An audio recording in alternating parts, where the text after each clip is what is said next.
Genesis 8. But God remembered Noah and all the wild animals and domestic animals that were with him in the ark.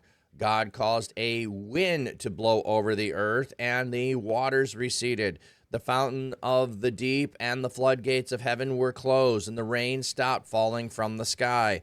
The waters kept receding steadily from the earth, so that they had gone down by the end of 150 days. On the 17th day of the 7th month, the ark came to rest on the mountains of Ararat. The waters kept on receding until the 10th month. On the first day of the 10th month, the tops of the mountains became visible. At the end of 40 days, Noah opened the window he had made in the ark and sent out a raven. It kept flying back and forth until the waters had dried up on the earth. Then Noah sent out a dove to see if the waters had receded from the surface of the ground. The dove could not find a resting place for its feet because water still covered the surface of the entire earth, and so it returned to Noah in the ark. He stretched out his hand and took the dove and brought it back into the ark. He waited 7 more days and then sent out the dove again from the ark. When the dove returned to him in the evening, there was a freshly plucked olive leaf in its beak. Noah knew that the water had receded from the earth. He waited another 7 days and sent the dove out again, but it did not return to him this time. In Noah's 601st year, in the first day of the first month, the waters had dried up from the earth, and Noah removed the cover from the ark and saw that the surface of the ground was dry. And by the 27th day of the second month, the earth was dry. Then God spoke to Noah and said, "Come out of the ark, you and your wife, your sons and your sons' wives with you. Bring out with you all the living creatures that are with you. Bring out every living thing, including the birds, animals, and every creeping thing that creeps on the earth. Let them increase and be fruitful and multiply on the earth." Noah went out along with his sons, his wives, and his sons' wives. Every living creature, every creeping thing, every bird, and everything that moves on the earth went out of the ark in their groups. Noah built an altar to the Lord. He then took some of every kind of clean animal and clean bird and offered burnt offerings on the altar. The Lord smelled the soothing aroma and said to himself, "I will never again curse the ground because of humankind. Even though the inclination of their minds is evil from childhood on, I will never again destroy everything that lives as I have just done. While the earth continues to exist, planting time and harvest, cold and heat, summer and winter, and day and night will not cease." You know what? The headings are on. I do not like the headings on. There we go. Okay, so back up to the beginning. So we have the end of the flood and the receding of the water. Now, let's see what it says here in the footnote "and God remembered." The idea is not like God had forgotten. Oh, no, all of a sudden I remembered it. It's to call to mind. And God called to mind Noah.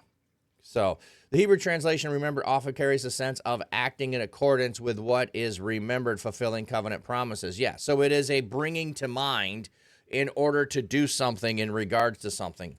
So it's not a God was like busy doing something else and forgot the earth's over there flooding and Noah was floating around. Oh, wait, I got to go. Like, like you're running the bathtub and you forgot and all of a sudden it's going to overflow. No, that's not like it's really not a beneficial English word to translate it as God remembered.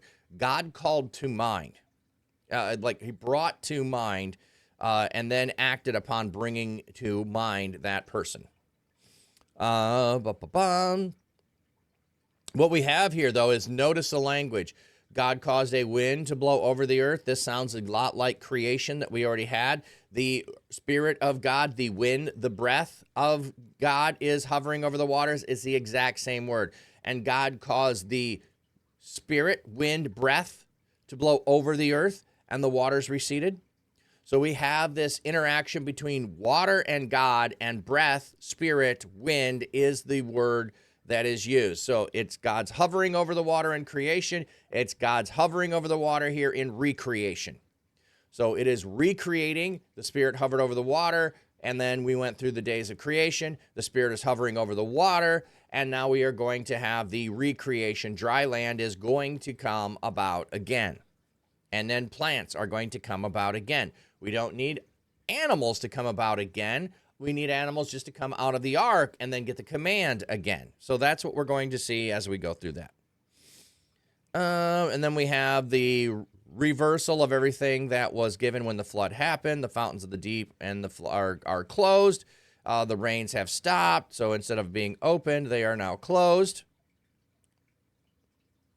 And the waters recede steadily. And we've got this continuation of it's this long, and then we have seven days, and we have 7 more days, and we have 7 more days. What's interesting on some level, though, is we have it stops on the top of Mount Ararat, and like, do we really know? Oh yeah. Also, it's translated as plural mountains. So is this a mountain range as opposed to a singular mountain top? There's that piece of it.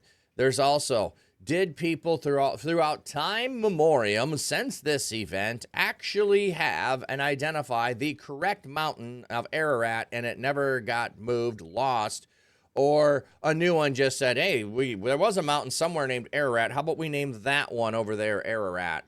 That one seems like the right one. To make the assumption that people since this event have kept it in the right location, to me, seems pretty audacious. So the fact that there's a mountain today called Ararat, to me, doesn't mean that that's the actual place where this would have happened. But we have it receding. He's on there. We got to the 10th month. We got 40 days. He sends out a raven, and it kept flying back and forth until the waters had dried up on the earth. So does the raven never come back? Like, he sends out the raven. It just kept flying until the waters receded. So does the raven not come back, or does the raven just land on it and fly away? And like, the raven's kind of a weird thing. He opens it up. He sends out the raven. It kept flying back and forth. Is this every day it went back and forth, and finally it didn't return? Like, the raven just, apparently did not end up being a beneficial thing. Then Noah sent out a dove to see if the waters had receded. The dove found no resting place for its feet because the waters covered the surface of the entire earth. So if the raven hasn't come back because it's still seeking, it doesn't need a place to rest. Apparently, the raven doesn't. And ravens are big enough birds that they can hover and glide on the updrafts.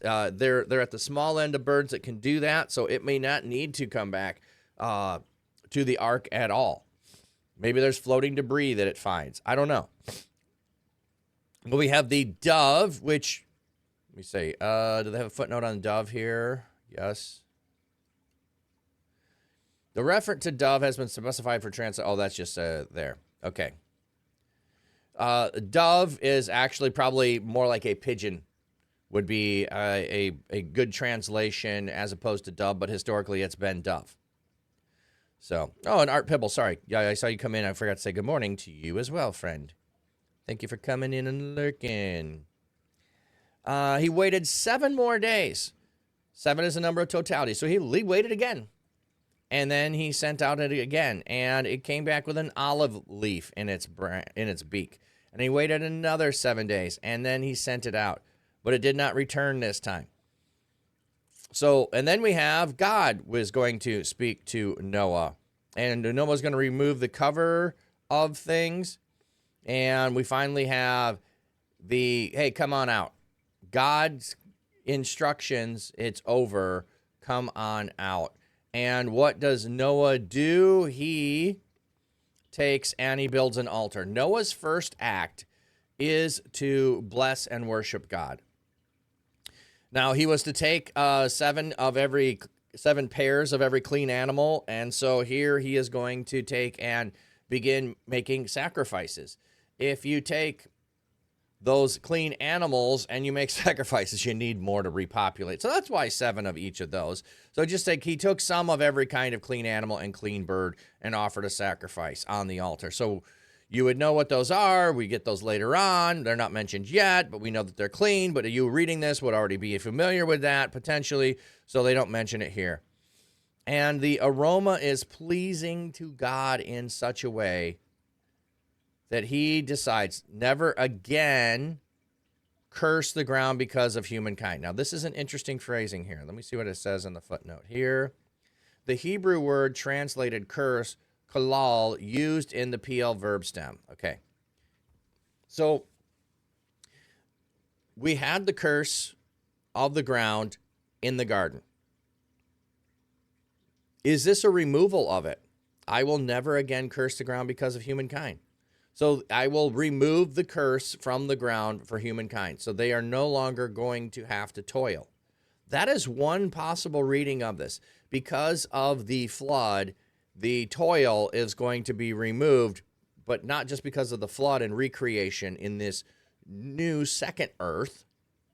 It's because of Noah worshiping and praising and honoring God.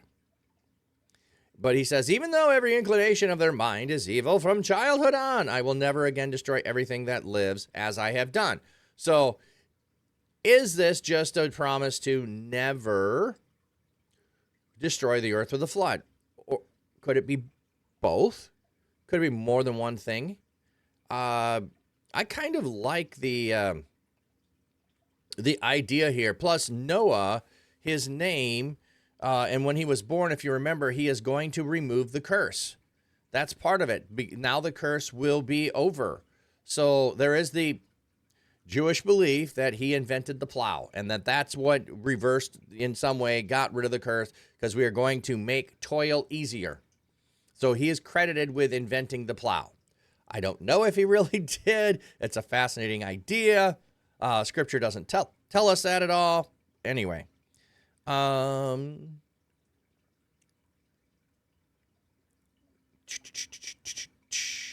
Anyway, what we have is a God interacting with humankind, and he's not far removed from it. That's what we have, and he's continuing to do that in this part. So, Kenny, welcome in, friend.